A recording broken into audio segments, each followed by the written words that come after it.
to not be interested in the LBW appeal.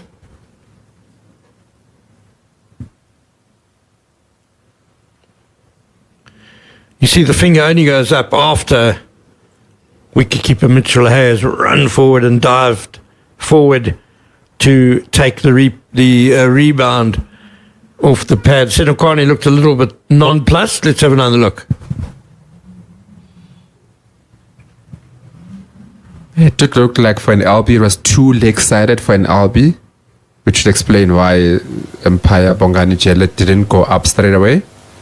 But he seems to believe that there was a tackle on the back after the catch was completed and was given out. We will get confirmation as to if it's an LBW or if it's caught. I think also, as you say, the ball was heading down leg and then rebounded, kind of looped up on the offside, which to perhaps arouses suspicion. Not be interested in the LBW appeal. A little scratch on that. I see that the scorers have indeed given Senokwane out. Caught Hay bowled. You see the finger only goes up after 70. Wicketkeeper Mitchell Hayes run forward and dived forward and to take the rebound off the pad. Senokwane looked a little bit nonplussed. Let's have another look. Very good start. 176 for 3. Just a pity he couldn't go on. It did look like for an LB, it was too leg-sided for an LB, which would explain why umpire Bongani Jele didn't go up straight away. But he seems to believe that there was a tackle on the back after the catch was completed and was given out. We will get confirmation as to you would say that it looks if it's an LBW or if it's caught. The pad or just the boot wouldn't have looked up the way that it did. I think also, as you say, the ball was heading. Yeah, umpire Bongani Jele, very experienced and a lot closer to the action than we are.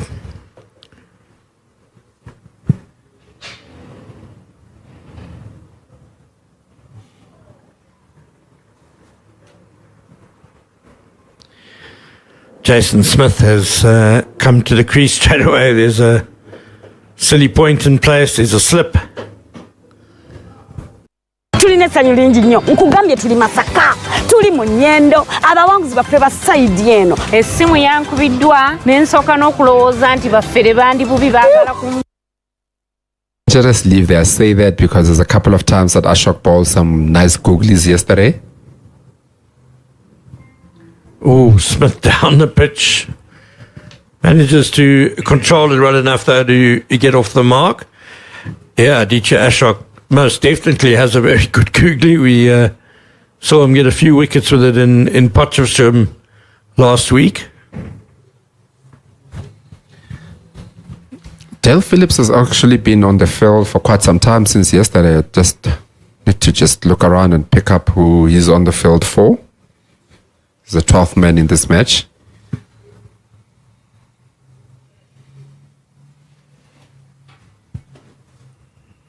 Man in this match. Tip and run by Marcus Ackerman. Nicely done. Man in this match. To end a successful over by Marcus Ackerman. Nicely done. For New Zealand A this morning. South Africa A now 178 for 3, and they are still 304 runs behind.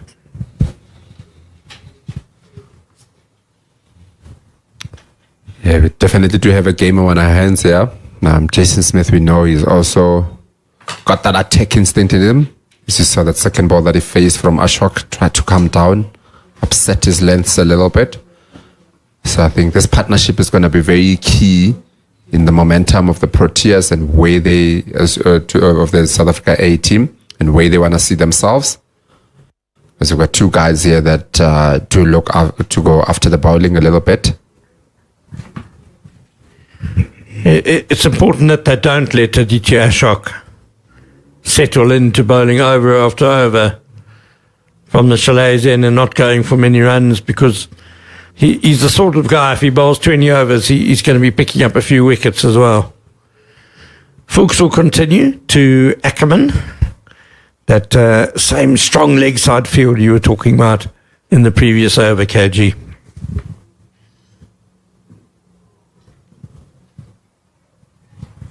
Actually, even added an extra man on the leg side. There's 5 now. They've got 6 guys on the leg side. So this is definitely a plan, especially with him now also coming over the wicket still. Not looking to get the ball to go across, but to ball in the body of Marcus Ackerman. So it's almost to say to him that you're not going to get easy singles in the circle, but you're also not going to get easy boundaries because there's 2 guys that are patrolling that boundaries.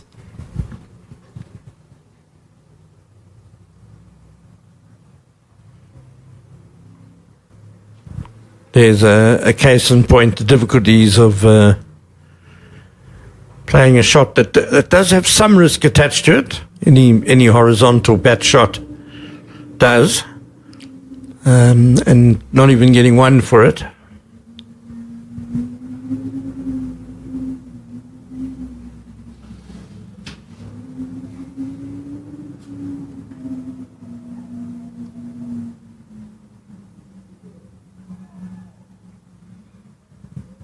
We've seen a few South Africa batsmen get out, caught tickling the ball down the leg side in this series.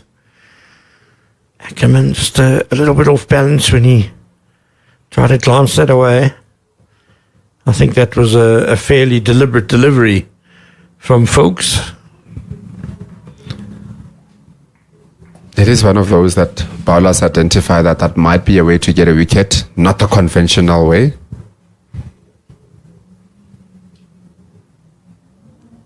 Especially with, say, looking at where the game is at the moment, that South Africa A, probably even with those that they would have ordinarily left, but because now they want to get some runs, they might find themselves fishing a little bit for those ones.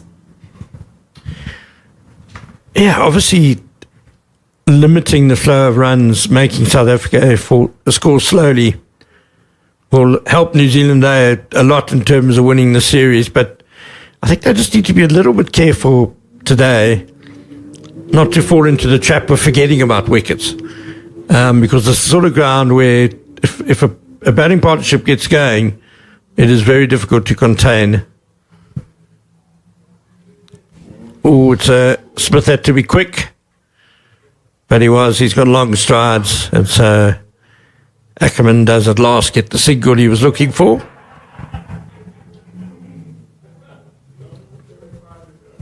Bit of a tip and run there. With credit to Jason Smith for being aware, and it looked like he would have made his ground. And that's exactly what you're gonna do if you've got your opposition team that are looking to stop you from scoring runs. So sometimes they find themselves a little bit on the back foot, so just relaxed. We just spoke about sometimes might be forgetting about getting wickets and concentrate on denying South Africa getting runs. That might create opportunities of getting those quick singles. It's exactly what happened at that previous ball.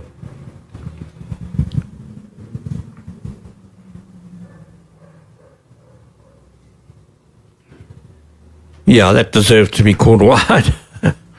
Umpire Kuma stretches the arms. I'm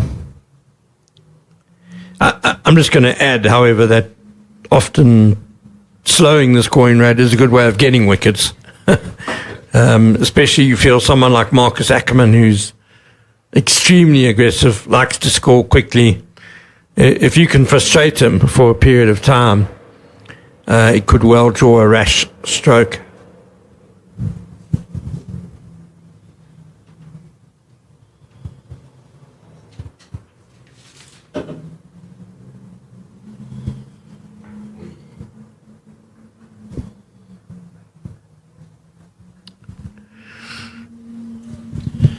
Definitely can, and dot balls do bring about a pressure, especially in such a game. Let's see if let's tackle a little bit earlier on. It's like would have been safe, comfortably safe. Jason Smith, very good running. Just to face up to Folks, who he hasn't faced so far. But it's been here only for about 4 balls.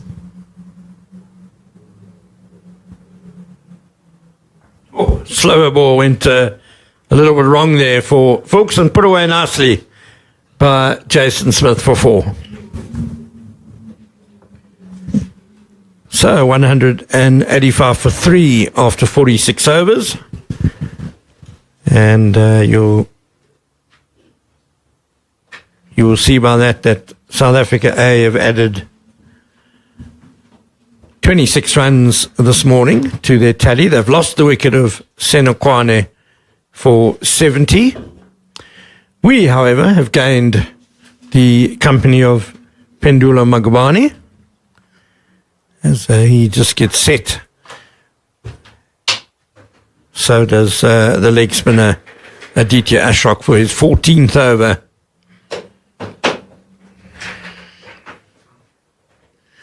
Ackerman on strike. There's a backward short leg, a slip, and a fairly short cover, and also a straight mid wicket, quite close and nicely tossed up by Ashok. Good morning, Pendulo. Mr. Borland, welcome to Willowmore Park. Good to have you after 3 days. As Marcus Ackerman has gone to his 50 with that single, taking him 108 minutes, just 66 balls, 5 fours in that innings, and the majority of runs through the leg side as Smith now collects a single through the leg side. It's a nice day in Benoni, Pendula, I must admit. The wind's blowing a bit, often does. Out here on the East Rand.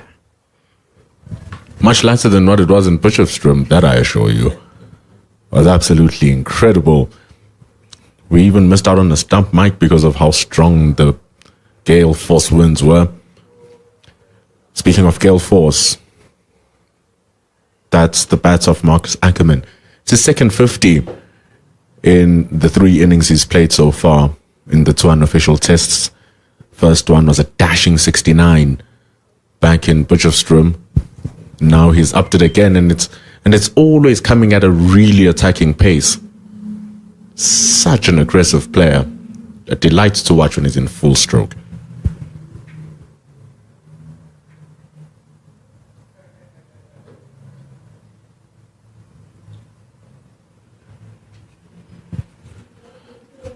Ashok changes the angle now. He's going to be coming over the wicket. A leg slip. And a conventional slip being employed.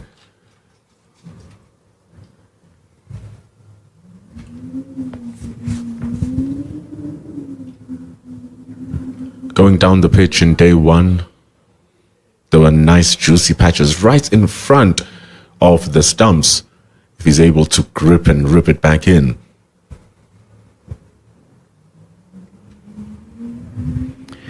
It's another well-grassed pitch. We saw in Potchefstroom the pitch was well-grassed, dead grass, but still grass, and the same here at Benoni. So there's not much sign of wear and tear on the 3rd day here, but it's got to be a bit of grip for the bowlers to work with.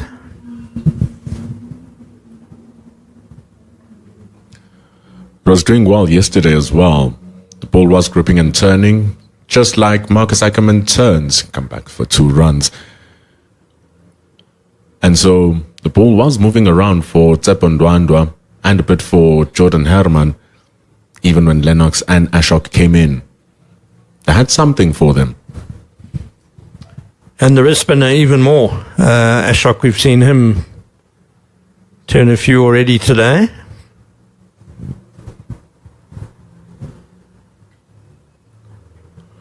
But the real big issue is that it wasn't doing enough. It was still very good to bat. Marcus Ackerman is using that gap in the point pretty well.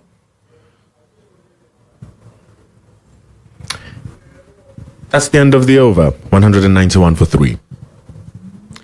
Yeah, KG rightly called it a batting day yesterday. Often is at Willowmore Park on the second day. But South Africa would have been expecting to bat a lot earlier than they did when they had New Zealand A 8 down fairly quickly in the morning. They started day 2 on 282 for 6.